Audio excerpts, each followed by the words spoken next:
Well, hello there, friends, and welcome back to Senior Garden Hacks. It's me, your old neighbor, Frank. You know, I was just out in the potting shed this morning, sharpening my favorite trowel and looking at the calendar. February can feel like a long month, can't it? All that gray sky and cold. But let me tell you a little secret. This right here, this is the most important month of the whole year for a gardener who wants to eat from their own backyard. This is when we lay the foundation. This is when we plant the seeds, literally, that will feed our families for the entire coming year. So if you've ever dreamed of stepping out your back door and picking your own dinner month after month, then you stick with me. Today I'm sharing my personal list of 20 crops you absolutely must get started in February. We're talking about planning, about getting a head start, and about working smarter, not harder. My back isn't what it used to be, so I've learned all the tricks to make this easy and rewarding. Now, before we get our hands dirty, let's talk about where you're planting. I'm here in Growing Zone 7. If you're in a colder zone, say 5 or 6, you'll be doing almost all of this indoors under lights. If you're in a warmer zone like 8 or 9, you might be able to sow some of these right out into a cold frame or even the garden bed. So know your zone, friends. It's the first rule of thumb. My number one hack? An old baker's rack fitted with simple shop lights. It sits in my spare room, and it's my February command center. All right, let's start with the all-stars, the ones that need a long growing season. These are your first seeds in the dirt this month. Number 1, onions. From seed, not from sets. Sets are fine, but seeds give you so many more varieties. I love a good candy onion, sweet and big. You start these tiny black seeds in a shallow tray. They look like specks of dust, but come summer, they'll be the start of every good soup and stew you make. Number 2, leeks, another long season champion. They're graceful, they're mild, and they're so expensive at the store. I sow bandit or American flag leeks in a deep tray. The trick is to transplant them later into deep holes and just keep filling the soil in as they grow. That gives you that long, tender white stem. Number 3, celery. Now this one has a reputation for being finicky, but don't let that scare you. It needs constant moisture. I start it in a flat, keep it soaked, and when it's tiny, I transplant it into its own little pot. Homegrown celery has flavor you wouldn't believe. It's a game changer for your Thanksgiving stuffing. Number 4, parsley. Not just a garnish. Flatleaf or Italian parsley is a hardy biennial. I start a thick patch of it. You'll use it all summer, it'll overwinter, and then it'll flower and give you seeds for next year. It's the gift that keeps on giving. Number 5, artichokes. Now this is a perennial if you're in a mild enough zone. But even if you're not, you can grow them as annuals. The Imperial Star variety is bred to fruit in the first year. They're a stunning plant, architectural almost. Those tender hearts you pay a fortune for, you'll be harvesting them by the bucket.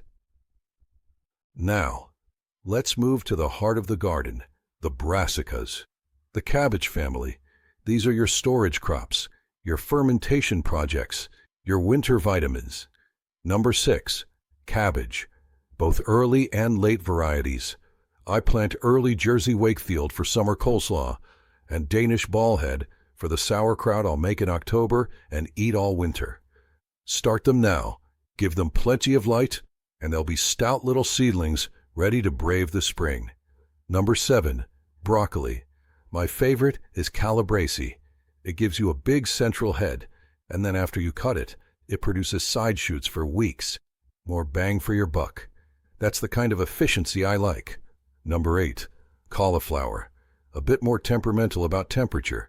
Start it now, but be ready with a row cover if you transplant it out early and a cold snap hits. The satisfaction of growing a perfect creamy white head is unbeatable. Number 9, Brussels sprouts. These are the marathon runners. They need that long season.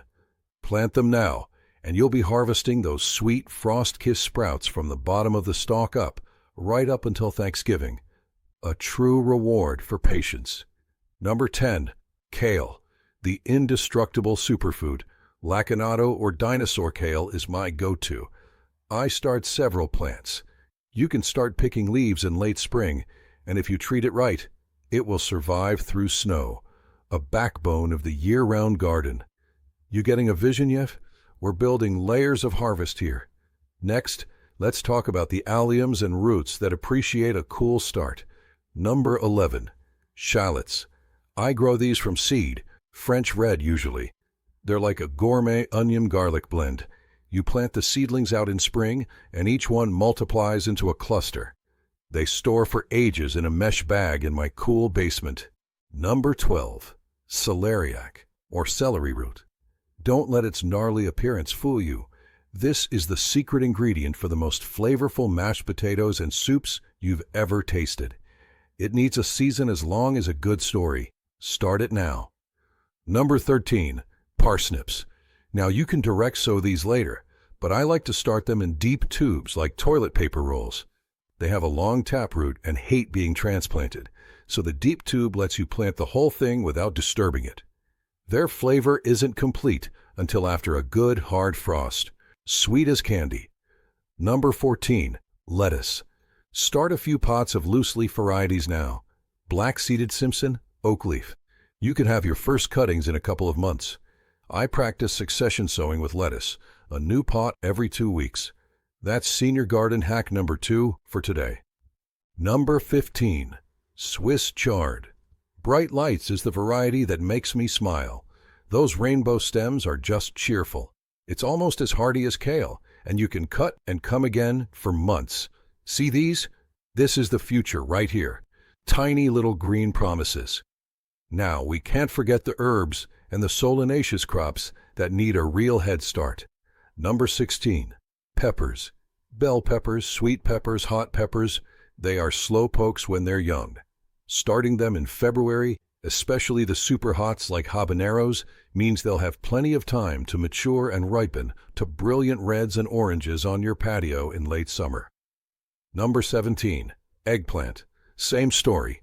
These heat lovers need a long growing period to produce their glossy, beautiful fruits. Black Beauty is a classic, but I'm fond of the long, slender Asian varieties too. Start them warm and sunny. Number 18. Thyme, oregano, sage. These perennial woody herbs are easy to start from seed now. They'll be small and delicate at first, but by next year, they'll be thriving bushes at the corner of your garden bed, ready for your roasts and teas. Number 19. Tomatoes. Now, I know some folks say it's too early, and for many places, it is. But for my favorite heirlooms, the Brandywines, the Cherokee Purples, they need every day they can get. I start just a few of my prized tomatoes in late February. They'll get big and strong under my lights before it's time to harden them off. This is my one little gamble, and it pays off with the first ripe tomato on the block. And number 20, the first planting of sugar snap peas. This one you direct sow right into the garden soil in late February if you can, just as soon as the ground can be worked. Push those plump seeds into the cold earth, about an inch deep. They'll bide their time, and then they'll be up, climbing your trellis, and giving you the very first, sweetest taste of spring itself. Nothing compares. There you have it, friends. 20 crops, a blueprint for a year of abundance. It starts here, in the quiet of February, with a packet of seeds and a little bit of hope. You don't need to plant bushels of each one. Just a few plants of each of these will fill your pantry and your plate. Think of the joy of it. The crisp of your own lettuce in May, the first sun-warmed tomato in July, the baskets of peppers in August, the sturdy kale in December. It all connects, one season to the next, and it all starts right now. If this gave you a bit of that gardening itch, that excitement for the coming season, then do me a favor. Hit that subscribe button and ring the little bell.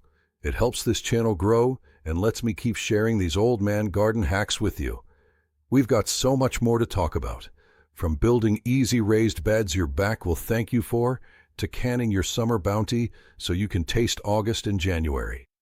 In the comments below, I'd love to know which of these 20 are you most excited to plant. Or do you have an heirloom variety you swear by? Tell me about it.